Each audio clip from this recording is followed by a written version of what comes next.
उस पूर्ण परमात्मा ने 600 वर्ष पहले बताया था। क्या बताया था? धर्मदास ये जग बोराना, कोई न जाने पद निर्वाणा। जैसे आपने सुबह के सत्संग में ऋग्वेद मंडल नंबर 9 सूक्त नंबर 86 मंत्र 26 और 27 में है। ऋग्वेद मंडल नंबर 9 सूक्त 82 के मंत्र 1, 2, 3 में है। आपने आंखों देखा कि परमात्मा की महिमा में लिखा है कि वो परमेश्वर ऊपर तीसरे मुक्ति धाम में रहता है। वो ध्रुवलोक के तीसरे स्थान पर विराजमान है, पृष्ठ पर। वहां से गति करके अत्यधिक तेज गति से चलने वाले पदार्थ की तरह, बिजली की तरह, आकाशीय बिजली की तरह गति करके आता है और अच्छी आत्माओं को प्राप्त होता है, अच्छी आत्माओं को मिलता है, श्रेष्ठ आत्माओं को मिलता है। तो वो ऐसी लीला कौन से भगवान ने कर रखी है? केवल कबीर परमेश्वर ने। और जिनको हम भगवान मानते थे, उनकी किसी लीला में वेदानुसार उनकी महिमा नहीं है। केवल कबीर जी की महिमा वेदानुसार है। एक धर्मदास नाम के बहुत बड़े धनी व्यक्ति थे, सेठ थे। वैश्य कुल में जन्म था। भगवान श्री कृष्ण, श्री राम, विष्णु और शंकर के दृढ़ पुजारी थे। उन्होंने क्योंकि ये सभी को मालूम है कि गुरु बिन मोक्ष नहीं हो सकता, इसलिए गुरु का बनाना अनिवार्य समझ रखा है। तो गुरु बना रखे थे रूपदास जी, जो श्री विष्णु के पुजारी थे, वैष्णव साधु थे। धर्मदास जी 60 वर्ष के आसपास हो चुके थे। पैसे की कोई गिनती नहीं थी, इतना धन था उनके पास। सबसे बड़ी बात सोचने की यह है पुण्यात्माओं कि इतना धनी व्यक्ति भी भगवान की चाह रखता है तो बहुत पुण्यकर्मी प्राणी होता है। जैसा भी उसके गुरुदेव ने बताया था उसी पर वो दृढ़ थे, गुरु के एक एक वचन को फाइनल मानते थे।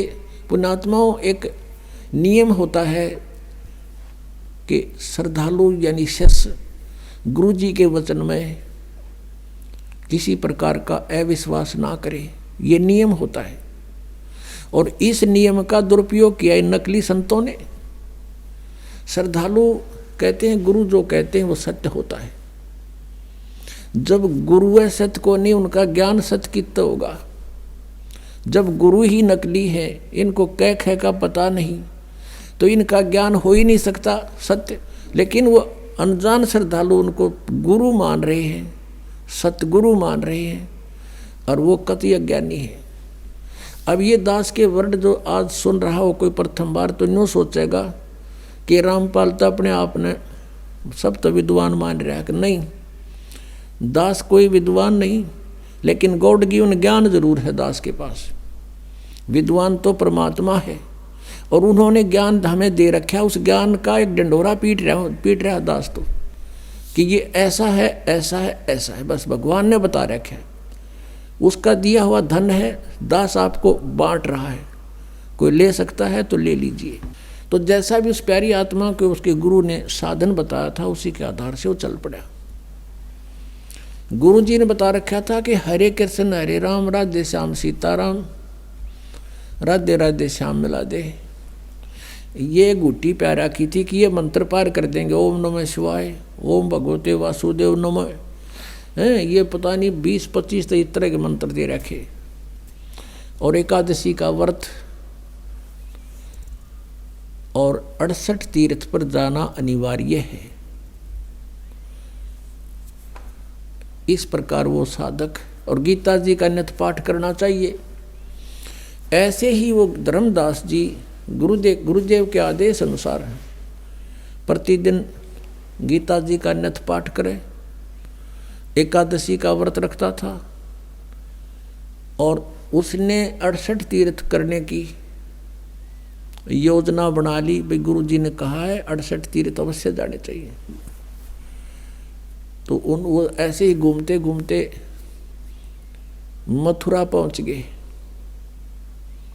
अब द्वारका तो न पाई कोई ना, क्योंकि द्वारका तो समुद्र में डूब गई थी। ना द्वारका भी धक्के खुआओ। ये कृष्ण जी एक तो सुख कर गए थे कि द्वारका तो कोई ना रही उड़ा चौक बुलाओ ना, तो वहां भी धक्के खुआते, बहुत दूर पड़ा हो यहाँ से।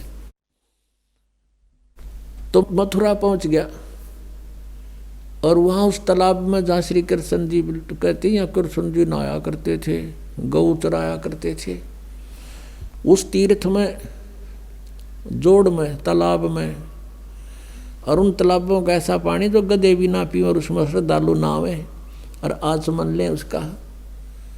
अब आत्मा को तो भगवान की चाह है किसी तरह मिल जाए, उसने प्राप्त करना है, लेकिन उसका वे ठीक नहीं है, तो तरीका मार्ग ठीक नहीं, कैसे मिलेगा वो भगवान। अब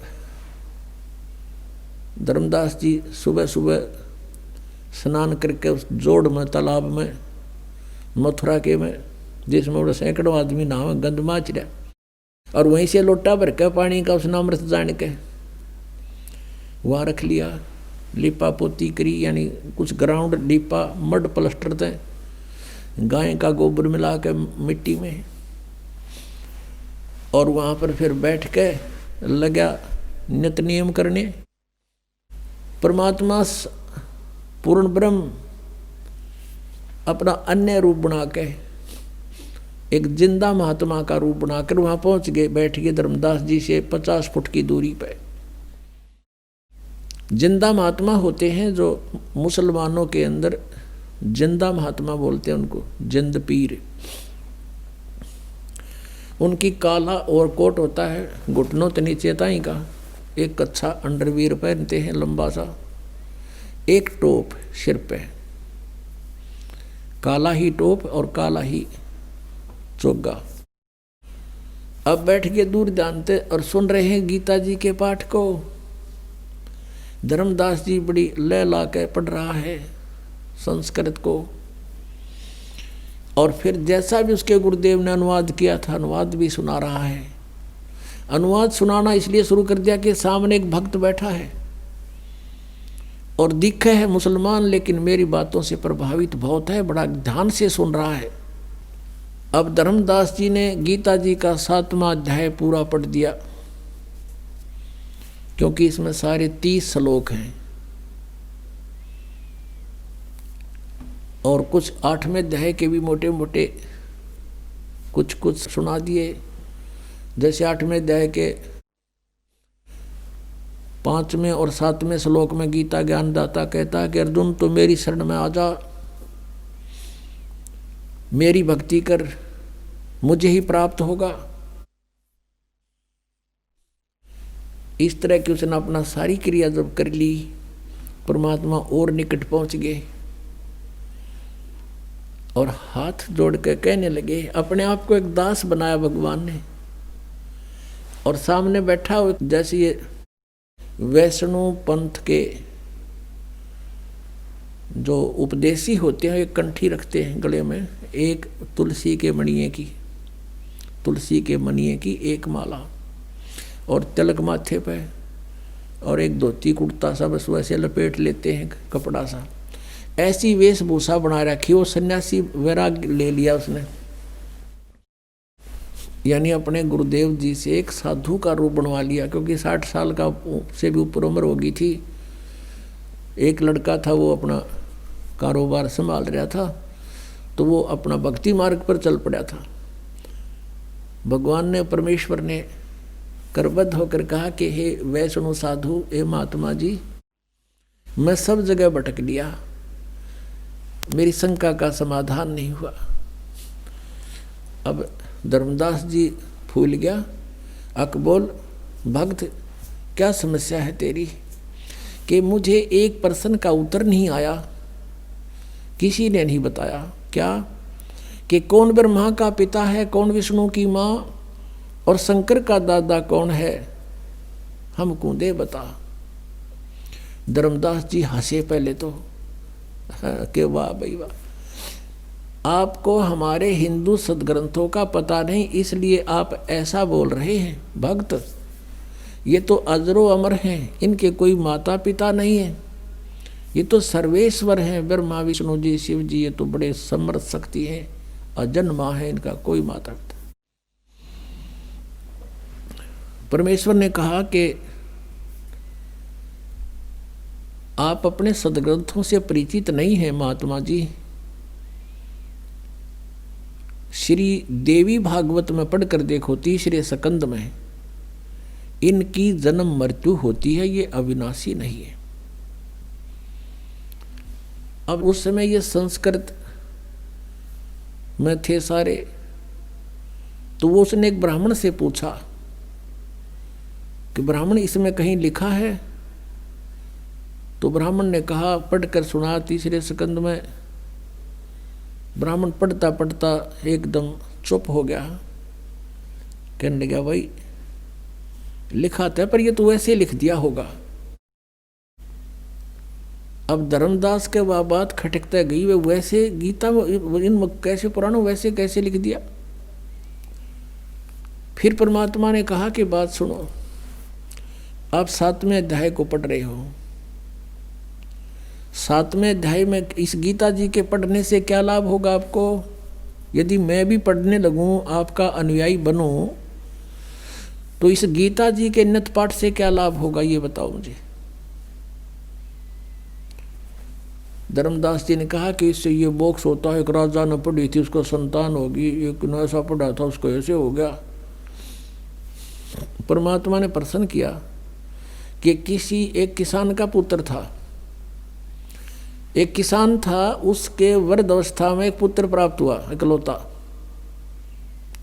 अब किसान ने सोचा कि मेरी मृत्यु के बाद कहीं ये पुत्र मेरे व्यवसाय से अपरिचित ना रह जावे, मैं ये युवा होगा तब तक मेरी मृत्यु हो जाएगी।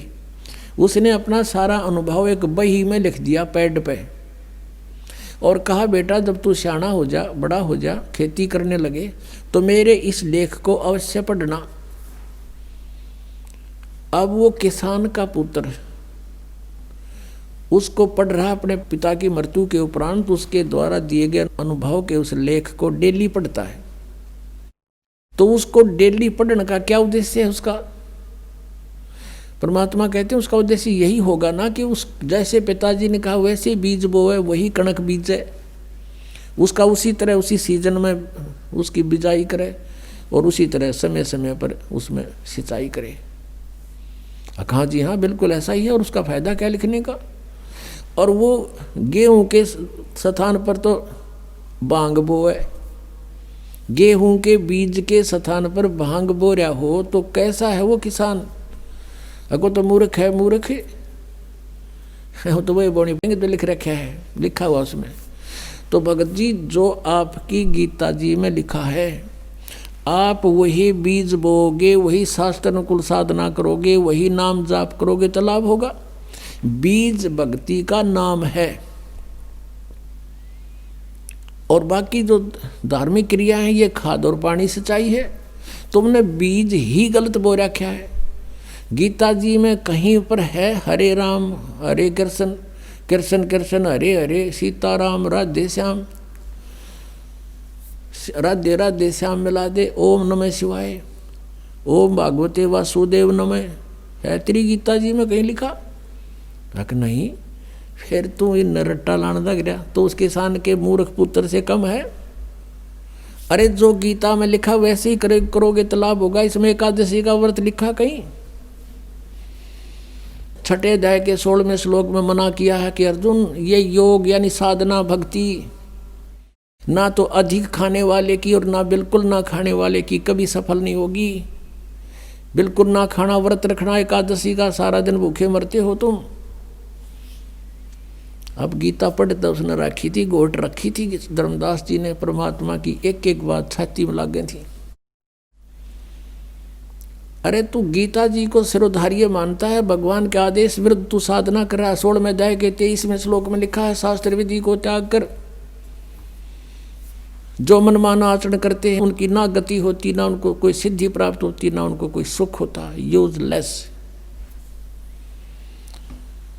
अब यो मन बड़ा शैतान है, यो जल्दी से हार नहीं मानता। अब सारी समझ रहा है, सुन रहा है और हृदय में जा रही है। अब क्या हुआ, क्योंकि काल को पता लग गया कि तेरा एक आदमी जाओगा, काल फंस गया ही तो इसके। वो अंदर से प्रेरणा कर दी कि तू, उसने मन में आई कि ये मुसलमान है और ये वैसे बकवास कर रहा है। सभी तो राम नाम ऐसा ही जप रहे हैं, सभी तो इन नामों का जाप करें पूरे हिंदू समाज में। तो उसने क्या कहा धर्मदास ने परमात्मा को कि जिंदा, तेरी बात मैंने बहुत कड़वी लगे और तू महात्मा है ना, मैं तेरे साथ लड़ पड़ता तो साधु वेश में है। आगे से ऐसी बात मत करना, हमारे भगवानों के, हमारे मंत्रों के बारे में फालतू मत बोलना। परमात्मा उसी समय जान गए काल आ गए विष में, अंतर ध्यान हो गए, भगवान वहां से अदृश्य हो गए। अब सामने आदमी बतलावे, अरे एकदम ओझल हो जाए तो कलजा पाट जा। और कुछ लाला जी था, सामने से भगवान एकदम अदृश्य हो गए। उसी समय उसका तो धक्का सा लगा और उसने सोचा देख सारी सच्ची बात बतावे थे, सब सत्य सत्य बोल रहे थे, मेरे भाग फूट गए। ये तो कोई फरिश्ता था, कोई भगवान का भेजा हुआ दूत था, मैंने बड़ी गलती करी और सब बातें सही कह रहा था। अब परमात्मा ने यहाँ भी बताया था कि जिस तालाब में तू नहा के आया है, इसमें पता नहीं कितने जीव मार दिए तने। अब धर्मदास को जो मालिक ने बताई थी, तू पूजा पढ़े गीता ने, और गीता जी के 8वें अध्याय के 13वें श्लोक में पढ़ ले कि ओम इति एकाक्षरम ब्रह्म विवरण माम अनुसमरण ये प्रयाति तजन देहम सयाति परमाम गतिम। मुझ ब्रह्म का केवल एक ओम अक्षर है, नथिंग एल्स। और जो इसका उच्चारण करके सिमरण करता हुआ शरीर छोड़कर जाता है, सयाति परमाम गतिम, वो परम गति को प्राप्त होता जो ओम से मिलने वाली परम गति है। और तुम जपो हरे राम हरे कृष्ण राधे श्याम सीताराम राधे राधे। कोई बात हुई?